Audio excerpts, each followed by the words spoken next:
வெள்ளம் வடிஞ்சோடிடுச்சு. ஆனா, இங்க உள்ள ஆட்கள் இயல்பு நிலைக்கு திரும்ப எவ்வளோ நாளாகும்னு எங்களுக்கு சொல்ல தெரியாது. இங்க இருக்கிற ஆட்கள் எல்லாமே கவலையில சோர்ந்து போய்த்துட்டாங்க. ஆனா, எப்படியும் திரும்பி எழும்பி நிக்கணும்ன்ற தைரியம் அவங்களுக்கு எல்லாம் வரணும்.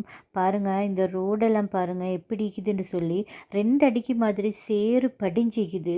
பாதை 2லேயும் ரோட் சைடு 2லேயுமே பாருங்க வீட்ல இருக்கிற அத்தனை திங்ஸையுமே எடுத்து வெளியே போட்டிக்கிறாங்க. நடக்கவும் இடமில்லாத மாதிரி இருக்குது.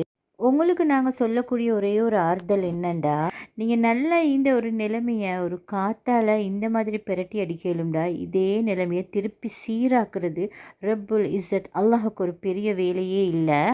அவன் ஒரு நொடியில இப்படியும் ஆக்குவான், அப்படியும் ஆக்குவான். இன்றைக்கு உங்களோட நிலைமை இப்படி இருக்குது.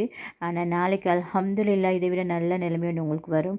ஆனா இது பார்க்க போக்குல எவ்வளோ கவலையாகி, இது எங்கள தூங்கி, இது எங்கள முடிக்கிறேன்னு யாருக்குமே விளங்குது இல்ல.